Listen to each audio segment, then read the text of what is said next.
So you think we live the dream? No, not the hunter. The producer. You may not know our name or our face, but we're always there. There are over 700 network outdoor shows, and they all have one thing in common: a producer. Hours on stand, sub-zero temperatures, and thousands of miles with no sleep. And now we're going to take you on the ride with us. If you think it's easy, then come on in. The water's fine. Welcome to Nameless.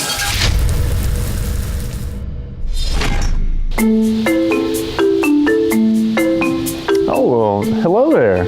I bet you're wondering, what in the hell am I about to watch? Please don't tell me it's another tutorial video. So you're probably thinking, can these producers host a television show? Probably not. We're definitely not TV show hosts. We're the furthest thing from that. We have faces for radio. But we love our job and we love to teach our craft.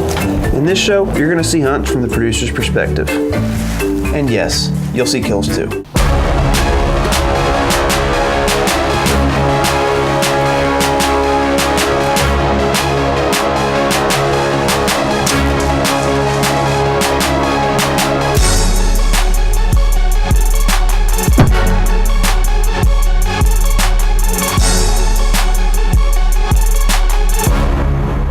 But we're also going to teach you the basics of outdoor TV production. This should be interesting.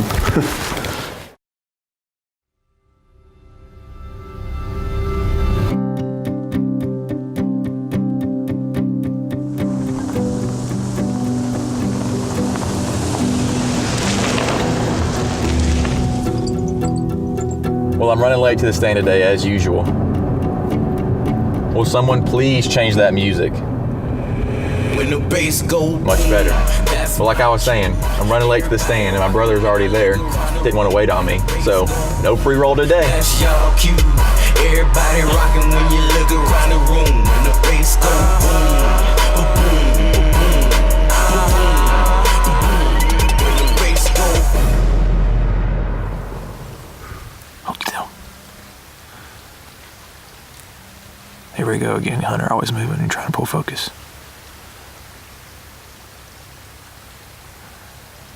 All right, give me an open interview.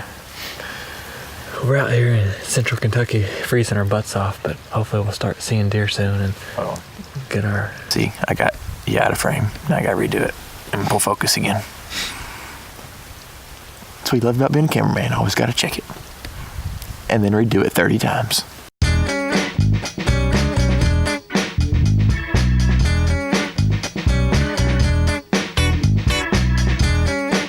Filming your brother sometimes can be a little frustrating. Ready? Yeah.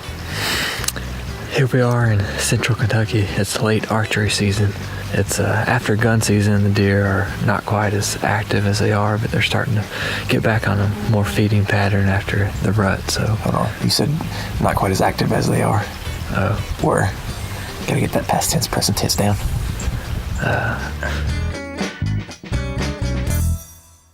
After 3 or 4 interviews, I finally got one I was happy with. He told me where we were. It's December 31st, New Year's Eve, here in central Kentucky. The weather. It's finally cooled off. It's been pretty warm. And what our goal was. There's a nice buck out here, but if a doe comes by, I'll shoot a doe too. He told me where we were, the weather, and the goal. Keep it simple, stupid.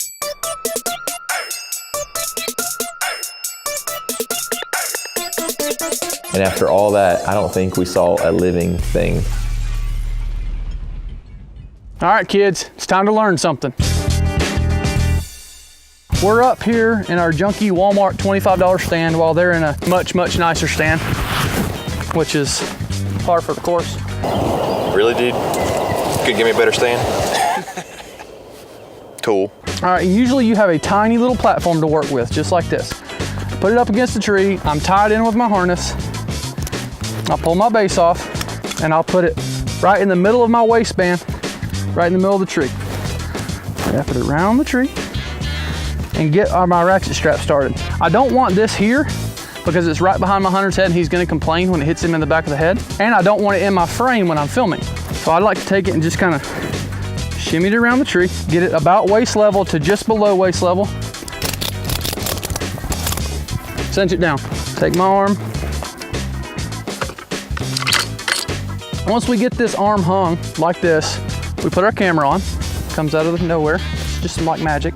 We hang our camera, all right? And you see this camera is not staying in its spot. It's supposed to stick when I let go of it. We like to use the muddy arms just because they have a little bubble in the dead center. So we're just gonna level our bubble. That's it. Now the camera is gonna stay wherever we want. And the reason we put it here is because when I sit down to run it, I can run it sitting or standing very comfortably. All right, and a lot of guys, most of the time, like to run this arm on their right side because when you run it on your right side, you don't get the arm in the shot. It's really whatever's most comfortable to you. A lot of guys run on the right side. I run it on both. I really don't have a preference. It's just kind of whatever the tree lends itself to. And the reason we hang them this way is because in a perfect world, I'm over my right-handed shooter's shoulder. And when a deer comes out at 15 yards right in front of him, I can get that stereotypical over the shoulder kill shot, which is what we shoot it for. And vice versa for a left-handed shooter, you get over his left shoulder. You get in the yard, hang a stand 2 feet off the ground, hang your camera arm, get it to where you're comfortable. That way when you go to the tree, you're confident in your gear. So you remember how we were talking about the weather? Guess what happened? Snow moves in, we go hunting.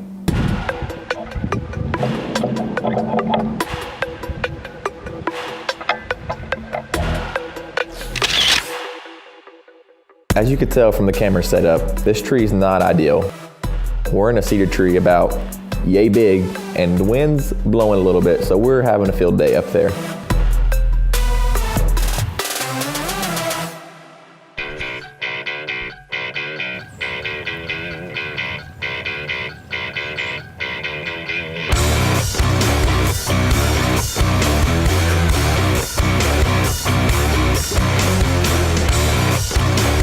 So this deer comes in and hangs out for about 15 minutes, and as a producer, I absolutely love it.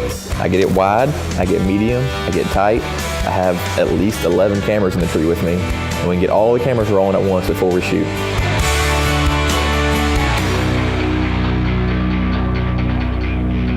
So the sun's gone down, camera light's low, had a gain way up, shutter speed's way down. It's time to shoot this deer.